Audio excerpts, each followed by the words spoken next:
Good evening. Welcome to WSBI, your resource for success podcast program, where you get to meet inspiring women-owned businesses from across the country. And now, for your host, Kimberly McLemore.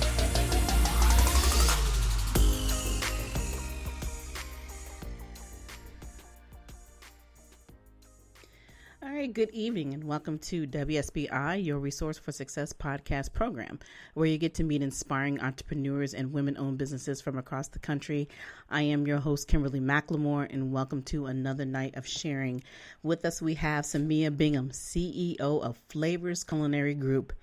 Founded by a commercial real estate enthusiast and government contracts nerd, Samia Bingham Flavors is the we work of kitchen spaces, providing a safe, health-inspected, and licensed shared commercial kitchen space community. Flavors is the epicenter for culinary entrepreneurs to create, plate, and deliver creative, flavorful, and healthy cuisine to the local communities, government, commercial, retail, and private contract clients. So, without further ado, help me welcome to my platform, Miss Samia Bingham. Samia, how are you this evening? Hi, Kimberly. How are you? I am great and I'm excited, and people just don't know, we just had a great conversation behind the scenes. So we're gonna pull that forward for the evening so the listeners can be as excited as we are about you coming on tonight and telling your story. So Samia, before we jump into the business side of this, why don't you tell the listeners a little bit more about who Samia Bingham is? Oh, that's a good question. So Samia is an amazing Black woman, mother of two awesome little mini millionaires, 13 and 7, and wife to an even more amazing husband. We reside in Southern Maryland, born and raised in Prince George's County. So that is Samia. Oh, I love it. I love it. That was powerful. Normally I get something else. So this was great. I loved how you brought out the best of you and then told your story in such a short, real snippet of your family and your two little mini entrepreneurs. I love that part. That was cute. So, that is amazing. They're taking my money right now. Hopefully they'll be able to make me some money. So. Exactly. Exactly. Always got the hands out, right? Yeah. Yeah. Oh, goodness. The joy of our kids, and especially with you being home, too. It's like, people work from home and the kids are all there. Everybody's in that same space 24 hours a day. So that's a lot. I'm sure that they're ready to pull their hair out a little bit and ready to get out, right? Oh, yes. So they ended school for us down here. So we did a little drive-by, and we were glad to do that drive-by wave to the teachers because It has been stressful these past couple of months. Yeah, I could imagine. Now, I don't have any little ones anymore. Those days have gone. So I'm like, I feel for everybody right now. I definitely do. But again, welcome to the show tonight. I'm just excited, like I said, about having you on, and I can't wait to dig into your story about how you got to where you're at now. But before we jump into talking about flavors, I want to know what inspired you and what has pushed you to do what you're doing, because before you have opened up this business, you're actually into real estate as well. So talk a little bit about your journey. Oh, so, that question they asked on, I forget the name of the movie, but it was, when did you find out you love hip hop? So for me, it's when did I find my love in real estate?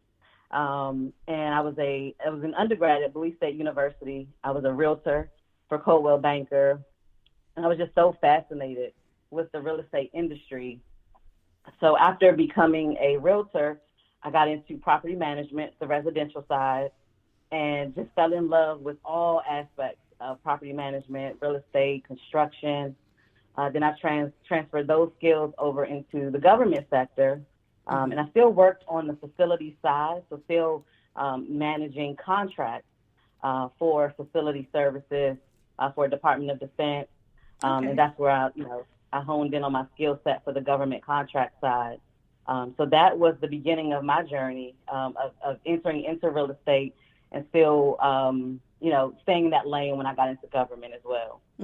As well. That's awesome because it's, I don't meet too many commercial realtors because that's a pretty tough business to be in. And I called myself earlier this year trying to learn more about the real estate side on the commercial side of it. And I have a wonderful realtor too that I work with. And I was thinking about expanding my business, and boy, did I learn some lessons about commercial realty. It's completely different than residential. So. Oh, absolutely. So when I started, before I got into government, so I was in residential property management. But once I left my good government job, as we say here in the DMV, right, I opened up my first co-working space. And so that entry into commercial property management was absolutely much different from my time in residential. Okay. Yeah. It's like almost like night and day, between the two of them. I had learned very quickly. So wow. Yeah. But it's, amazing to meet somebody who just truly loves that world of commercial side. As we're talking, and then understanding too, the contract side of it is very different. And then with you mixing the two, the government contracts, and then bringing it into your own, like I said, you've had more than one co-working space. So talk about that journey a little bit of understanding what it means to be in a co-working space and what you first started with, and then let's kind of work into where you're at now. Okay, so when we opened our first co-working space, it was called Co-work City. It was here in Southern Maryland, Waldorf. They call it Wakanda here. You got to take a flight to get out to Wakanda. Right. So it's essentially, kind of a new concept down here. So we had members that were very vast and different in their industries. So mostly were, government contractors that needed, on-demand space, event space for, private meetings, things like that. We were originally supporting chefs. So we absolutely had chefs doing pop-ups in the space. And so it was definitely a journey with, trying to expose a community that didn't have this concept as of yet, the way we were doing it. So that was definitely new, for us down here. Now, co-working absolutely is not new, but for some regions, they haven't quite gotten there yet. So it was amazing for the time that we spent doing it, about 2 years. So we had a good time. Right, because it's interesting, like you said, co-working spaces are definitely not anything new, but I've never really heard it in this concept before. And so when I was going back and researching and reviewing the things that you've done, I'm just like, wow, this is interesting. That I didn't think about how many people who are really into the culinary arts and don't really have the proper places that they need to have in order to make their food and serve it to the community, and follow the legal guidelines. So talk a little bit about what your current space is that you have and what you offer there.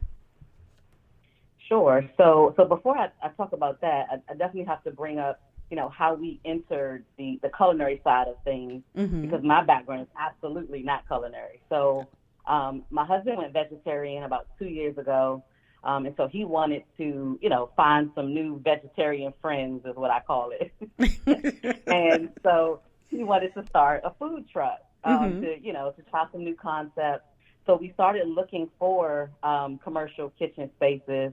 And again, where we live, the traffic to get to the closest commercial kitchen was in D.C. So with traffic, you're looking at about 2 hours easy with traffic. So trying to, launch a food truck and being able to get back and forth to the commercial kitchen, that just wasn't going to work.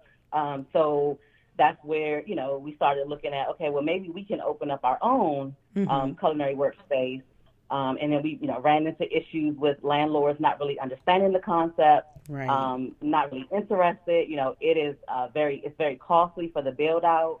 And of course, landlords not really knowing and understanding the concept, spending that kind of money and not knowing if there's really a need for it, it's quite challenging from a business perspective.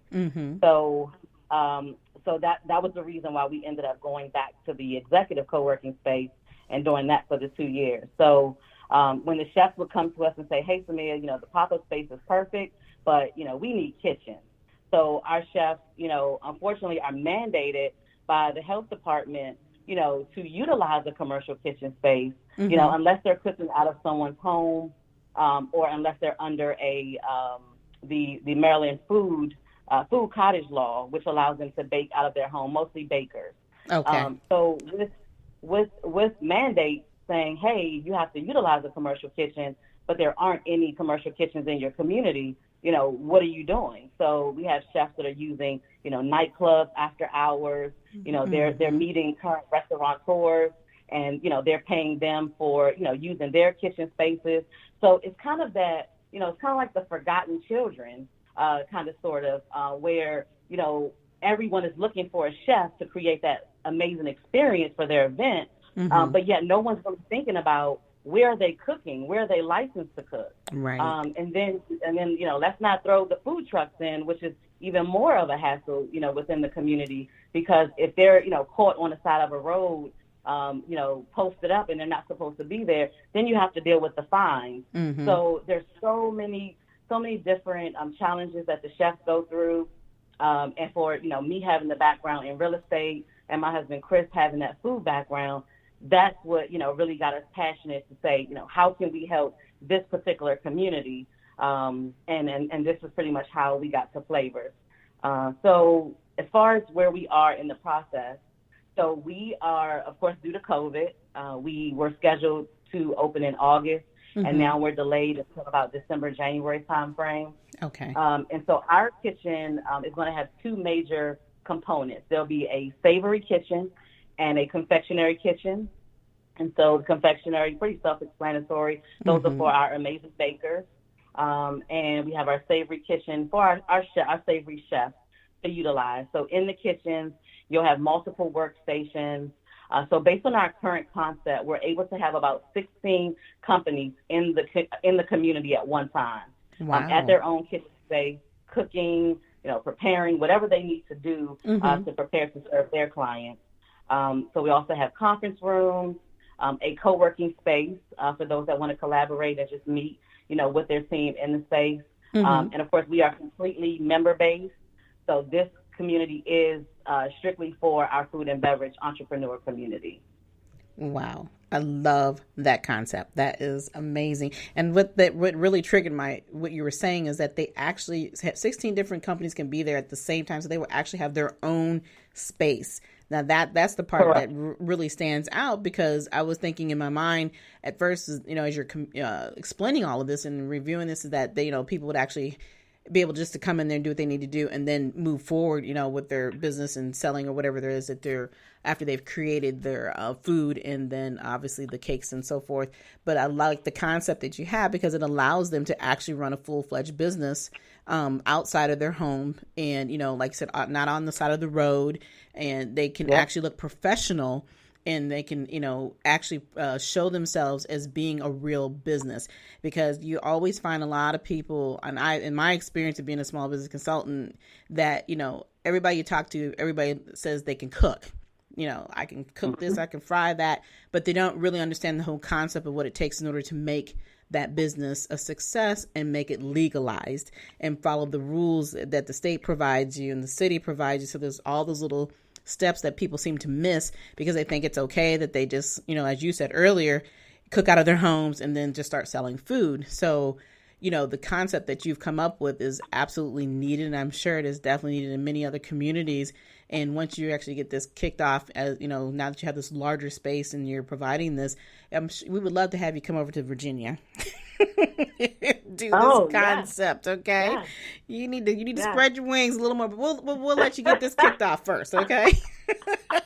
we have a little surprise down south that we can announce in a couple of months. So when that happens, I'll have to let you know so I can come back and talk about that. Okay. I'll be waiting for that, because that's, it's definitely something that's needed. And, even though I'm not originally from this area and community, I just know that that's always been something that I kind of get tired of seeing, is that people aren't doing things professionally and doing it right. And in order to be taken serious, you want to have that showcase, that place where it proves that you are a legitimized business. And you guys have definitely taken all the burden away from those individuals and having to worry about that. They literally can come in and almost set up their business overnight. I mean, it's amazing.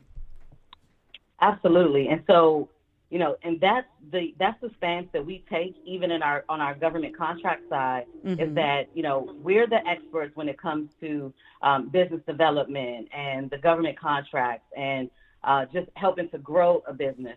Our chefs, they are killing it on their own. So they don't need any help on that side from us. Right. So, these are, right now we have 34 registered chefs that have joined our community, and they're, patiently waiting for the kitchen to open. And they are amazing at their craft. They are serving, some top clients.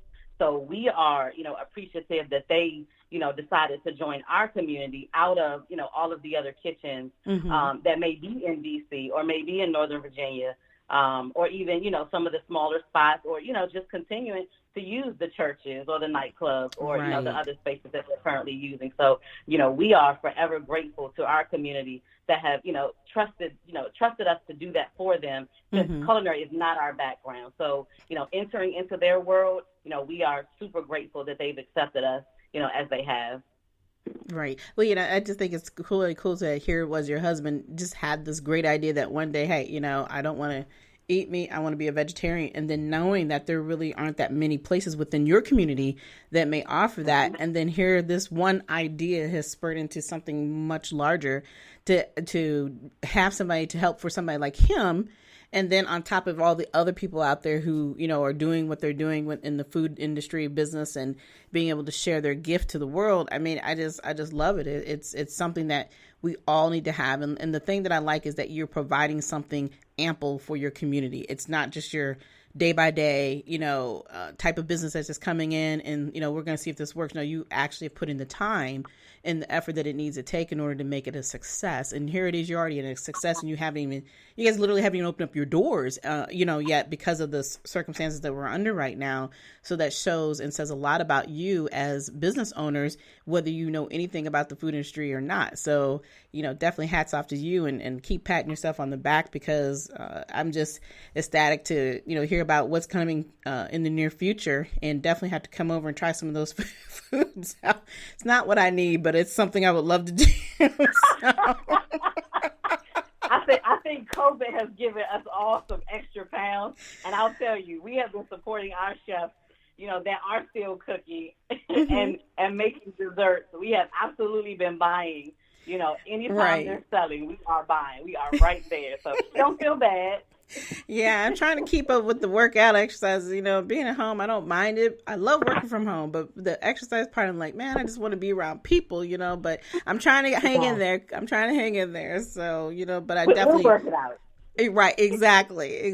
But you definitely, like you said, supporting our communities is important, during this time. And, even in our household here, we try to buy 2 or 3 times a week so that people who, aren't as lucky and to be able to work from home on a regular basis, you want to support them as much as you can. So I love that. But there's a couple other questions I would like to ask. So talk about some of the challenges of what it takes to be in this type of a business, just a little bit of the process of putting things together. And what would you recommend if anybody was interested in doing not something as similar as yours, but as similar as far as being in this food industry and doesn't really know what else they need to have? Talk a little bit about that.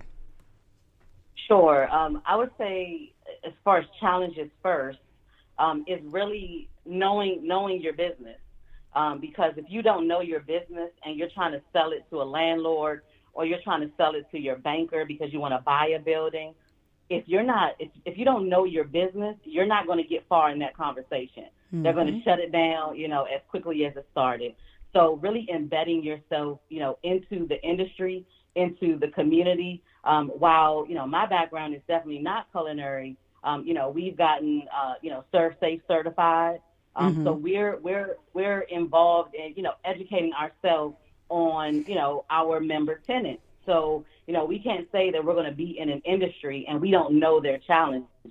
Right. So also meeting with the key players in the community, if you're planning on opening, especially a brick and mortar, online businesses, not so much. But if you're planning on opening a brick and mortar within a community, you absolutely need to be a part of that community. Exactly. You need to speak to the people in charge, the gatekeepers.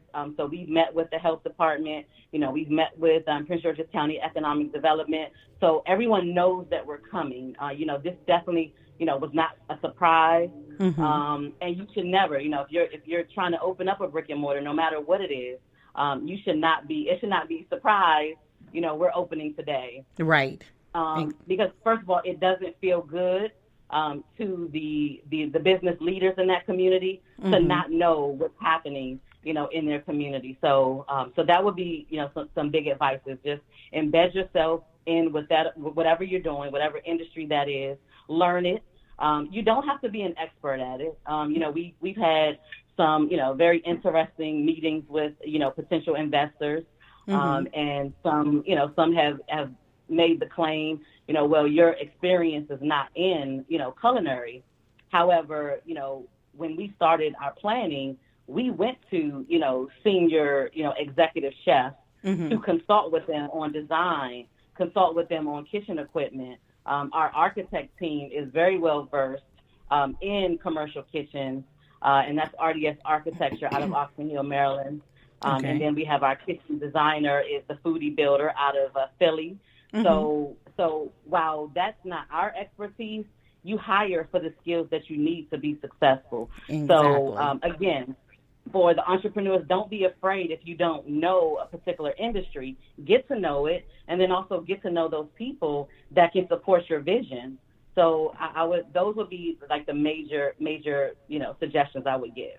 Right. And every suggestion you just made is exactly how it should go. And that's a lot of times as, excuse me, as business owners, those are some of the things that we don't want to talk about, is the fact that we don't know everything, and that, we don't know what to let go of or what to hold on to. And it's about, like you said, in this industry, you want to be able to just know your skills and utilize your skills. But at the same time, if there's something you don't understand, you definitely need to be connected with the right people in order to make sure that you are doing the right thing. And I like the process that you guys took, and all the information that you're saying here tonight is spot on when it comes to being in business. And like you said, whether it's brick and mortar or not, still being a part of the community and getting to know those people in the community is a very important message and a very important piece of being a success while you're in business.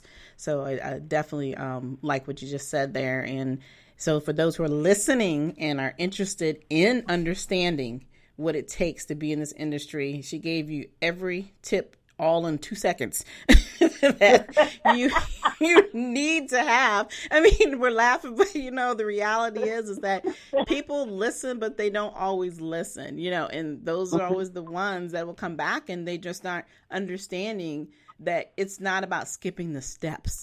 It's about taking every step that you need to take in order to figure out what it's going to take for you to be success. And it's not about just having the best pies or the best cakes or making the best rib. It's bigger than that. And then when you understand that, then, it's easier for you to move forward and, make yourself a success, as we're talking about this evening. So I guess another quick question. You gave a lot of information as far as what it means to, start and get into the industry. But if you had any other advice that you would give to someone who, specifically a woman, if they were coming into business, what would you tell them? Oh, Kimberly, how much time do we have? If you want me to talk to them, girl, I'm gonna give you about 5 extra minutes. How that sound? My heart. That's my heart right there. So go for it. I would say, the hardest part is, we're in a time where, being a woman is super important. And, you have to know, as a woman, you have to know that you matter. I've been hashtagging I am enough. It's been difficult, in real estate, in the industry that we're in. I'm dealing with a lot of men that, some, are very much still in the belief that, a woman should be at home in the kitchen or somewhere else. So, understanding that you're up against that, when you're talking to investors, when you're talking to, landlords, just as long as, like I said, as long as you know your business and know your stuff, keep it business, always keep it business, and always keep it professional. But I think sometimes as women, we second guess ourselves because we're like, oh, maybe I'll get my husband to call this person. And I've been guilty of that myself. Right. But then I say, oh, absolutely not. Because if they're going to be dealing with Samia on a day-to-day basis, or they're going to be dealing with Flavors on a day-to-day basis, you're going to need to be able to communicate with Samia, not Chris. So, there have been times where I, have done that and say, oh, Chris, send this email, or, oh, Chris, call this person. And then I quickly, pull back on it because, that's not the lane that I would like. I don't want to start that because that's not how it's going to finish. It's Right. absolutely not going to finish that way. You're always going to have to deal with Samia. So, standing your ground, knowing that you are enough, and of course, knowing your business. But also, remembering that you are a woman. And then we have specialties as women that make us, amazing in business. Being able to separate the emotions from the business side. And most people think that, women are super emotional. Right. When it comes to business, I can absolutely turn off all emotions because for me, it's very black and white when it comes to business. So, so that is my, that's my quickie. That's my quickie because I only have a few minutes. Well, it was perfect. It was perfect. And I loved it. You're right. It's just knowing that we're enough. And that's the beginning of being able to move forward. And you're absolutely right that we're always, been put in the position that women need to check with the man or ask the man to do something. Like I said, we've all been guilty of it at one point or another. I mean, just as something as simple as even buying a car. You gotta go through that process. They look at you like you're crazy. Well, what do you know about cars, or why are you even here? So something as big as this, I could, imagine what you're going through, as far as having to sit down and, like you said, and deal with those individuals. And most of the men are running everything. And so you have to be on top of your game. And once you realize that you are enough and that you have the knowledge and, you've been pushing forward to this all your life, this is what you're supposed to be doing. You got to do it. And, like you said, they're going to be coming to talk to you every day. They're not going to be coming to talk to your husband. And even if they were, it's that respect of knowing that you are a part of this business and it's not just Chris's name on the dot line. It's both of y'all's name there. So that's the key. And that's the understanding when it comes to dealing with women in business. And you're right. We can handle it. We have been handling it. We're growing faster than any other people when it comes to being in business. Women are just slamming it, and Black women in particularly are running the show.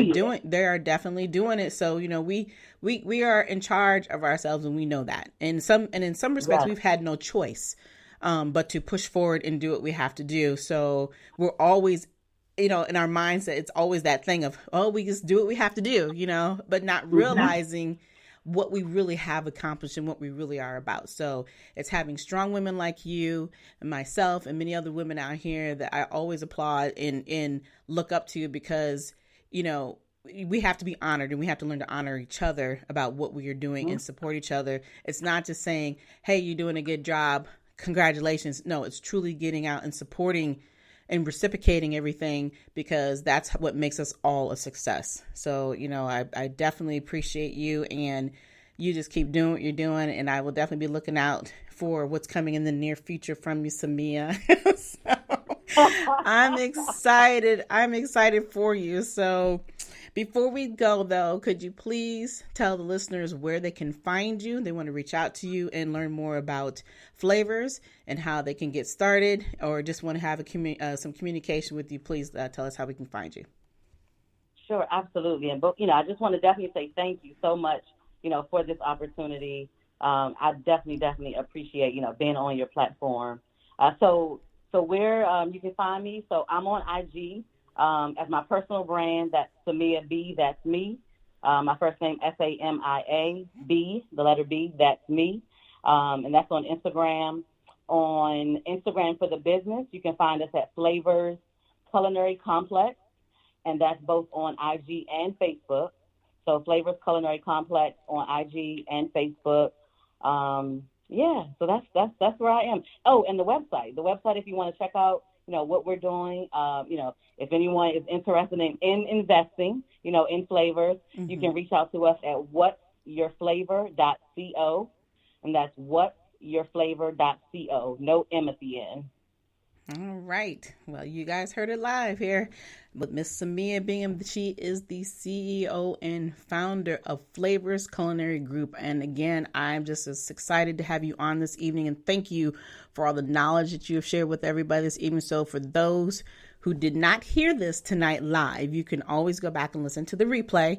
The replay is out there as often as you would like to listen to it, because she definitely poured out some great golden nuggets this evening in a short time frame. So go back and listen, learn, understand what it really means to be in the world of culinary, understand what it means to be a part of a real kitchen and the things that you need to have to be a success in the business that you want to be in this field of in this industry as well. So, and again, I want to say thank you all for listening to me this evening. We are on several platforms. We are on 12 platforms. We just got information just a day or so ago about being on a new platform that I want to talk real quickly about. JioSaavn is one of the second largest platforms in India that our show now is being listened. And this is the first live show that we will be listened to in India this evening. So I'm really excited about that. And so, I just appreciate the fact that people are actually hearing, they're learning, and we're growing here at WSBI, Your Resource for Success podcast program. And also we have a new mobile app that you can download and listen to all the shows at any time on your own time frame. Just hit the Google Play. And then we also would love for you to donate to our platform, because all of these people that we have on the show, there is no cost to anybody to be on the show, but we would love for people to start supporting the background of what we do on the show. And we've interviewed over 165 people I've talked to on the show. So, we're also donate, and we have our own fundraising program that for domestic violence as well as for breast cancer awareness in the month of October. So, please go to my website at www.sbillc.com. Look at what we do. It's an annual fundraiser, and we pick out two amazing organizations throughout our community here in the Washington, D.C. metro area that we know that are servicing people of need. And that's through breast cancer awareness and domestic violence awareness as well. And for me, for those who don't know, and for those who do know, that I am a domestic violence abuse survivor. And so it's very important to me that people in the community are being serviced the proper way. So reaching out to the people within the community, we want to make sure that we're giving our money to the right people who are doing the right things for those women and men and children of need. But again, I want to thank you for listening to my show this evening. We're here every Thursday evening at 7 p.m. Eastern Time, which is 6 p.m. Central Time. So have a good night, and we'll be talking soon. Take care. Good night, everyone. We will be back next Thursday evening at 7 p.m. Follow us on Spreaker, www.spreaker.com/user/WSBI. View our new WSBI website anytime at www.wsbillc.com and on Facebook, Twitter, YouTube, LinkedIn, and Instagram.